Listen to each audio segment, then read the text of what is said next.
Duel sengit akan segera tersaji di laga ke-9 putaran ketiga kualifikasi Piala Dunia 2026 zona Asia yang akan mempertemukan sang tuan rumah Timnas Indonesia ditantang tamunya yaitu Timnas China. Pertandingan ini bakal digelar di Gelora Bung Karno, Senayan, Jakarta, yakni pada hari Kamis 5 Juni 2025 ini. Pertandingan ini pastinya bakal berlangsung sengit dan menarik.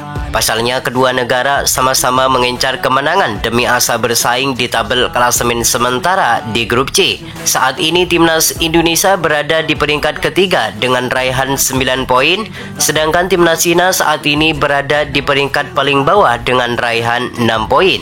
Timnas Indonesia yang di pertandingan ini bertindak sebagai tuan rumah, mereka harus tampil habis-habisan di laga melawan Cina ini. Kemenangan merupakan harga mati bagi Jaitses dan kawan-kawan demi mengamankan posisi ketiga atau keempat di ron ketiga ini. Meski tidak mudah dikarenakan di laga ini Timnas Cina tentunya akan berupaya bangkit usai menelan 2 kali kekalahan beruntun dan saat ini berada di dasar klasemen. Namun Patrick Kluivert optimis kalau pasukannya mampu menuntaskan perlawanan Timnas Cina di 5 Juni nanti.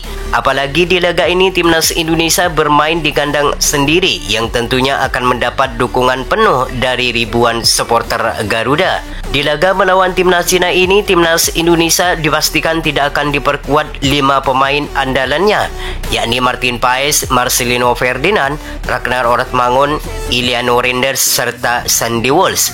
Lalu akan seperti apakah Patrick Kluivert dan Alex Pastor meracik strateginya dengan absennya 5 pemain inti ini?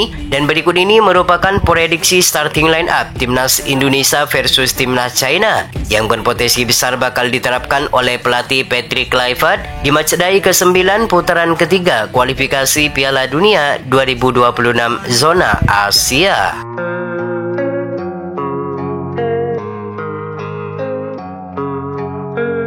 Oke, yang pertama di sektor penjaga gawang, di mana posisi ini akan menjadi milik Emil Audero Mulyadi sebagai pilihan utama melawan Cina nanti. Emil Audero merupakan kiper yang kenyang akan pengalaman di kompetisi benua Eropa. Beberapa klub raksasa seperti Inter Milan, Juventus hingga Como 1907 pernah dilabuhi oleh pemain keturunan Mataram itu. Kemudian selain itu di laga melawan Timnas Cina ini juga akan menjadi tantangan sekaligus pembuktian bagi Emil Audero, mengingat ini merupakan debut perdananya bersama skuad Merah Putih. Selain mempunyai refleks yang sangat baik, Emil Audero juga mempunyai ketenangan dalam mengantisipasi berbagai tendangan keras dari lawan. Maka tidak ada alasan lagi bagi Patrick Kluivert untuk tidak memasang Emil Audero sebagai pilihan utama ketika melawan Cina di 5 Juni mendatang. Kemudian untuk sektor lini pertahanan, trio bek sejajar yakni Rizky Ridho, Jaitses serta Justin Hubner akan mengawal Emil Audero dari gempuran para pemain Timnas Cina. Tanpa perlu berdebat atau saling merendahkan kalau trio Rizky Ridho, Jaitses dan Justin Hubner merupakan trio terbaik yang dimiliki Timnas Indonesia saat ini. Terbukti sejak trio ini dimainkan bersama, mereka hanya menelan 1 kali kekalahan. Itu pun saat melawan tim terkuat di Asia yaitu Timnas Jepang. Selebihnya trio ini belum terkalahkan sejak bermain bersama. Mereka bermain padu seakan menjadi satu untuk membentuk tembok yang kokoh di lini pertahanan Garuda. Jaitses akan lebih bermain tenang sambil mengontor permainan dari belakang.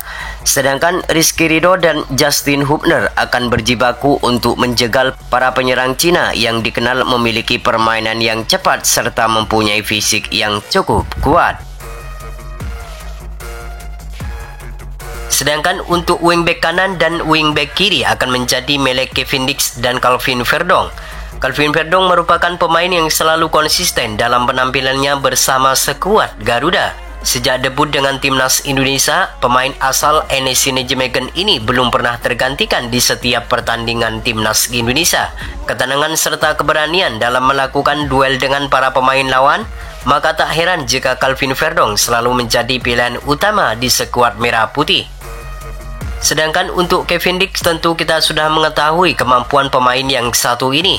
kekuatan fisik serta kecepatan yang selalu menjadi andalannya akan menjadi nilai tambahan bagi timnas Garuda. Selain itu, Kevin Dick juga mempunyai kualitas umpan yang akurat yang akan memanjakan para penyerang Garuda yang berada di pertahanan lawan.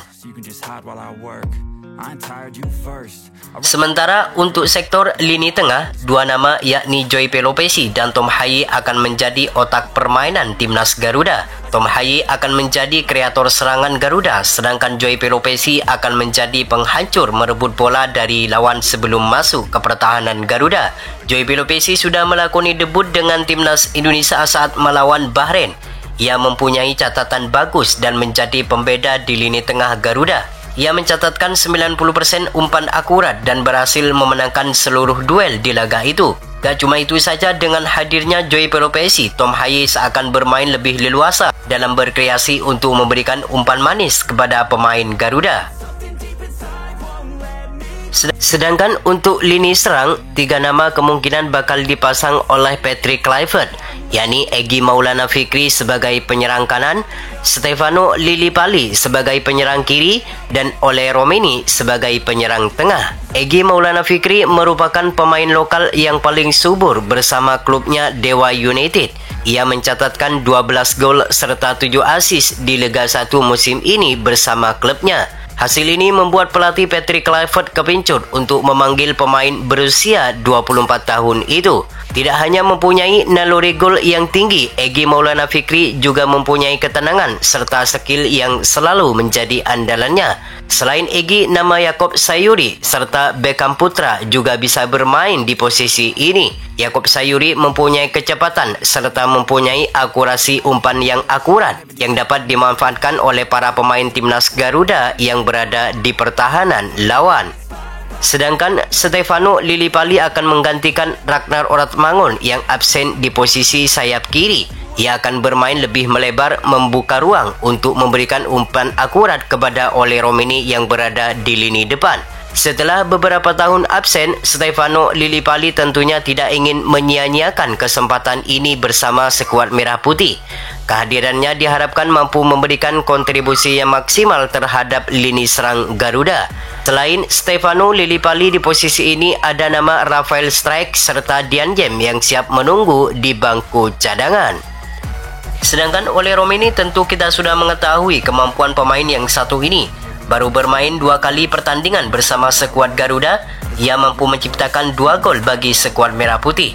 Ketenangan serta skill yang selalu menjadi andalannya akan membuat lini serang Garuda semakin mematikan di lini depan. Selain mempunyai naluri gol yang tinggi, Ole Romeni juga mempunyai kecepatan serta kelincahan dalam melakukan serangan. Maka tak heran jika pemain asal Oxford United ini selalu menjadi andalan utama di setiap pertandingan Garuda di lini serang. Itulah prediksi starting line up timnas Indonesia versus timnas China yang kemungkinan besar diterapkan oleh pelatih Patrick Kluivert. Semoga di pertandingan ini timnas Indonesia mampu memenangkan pertandingan agar mimpi bermain di Piala Dunia 2026 semakin terbuka lebar.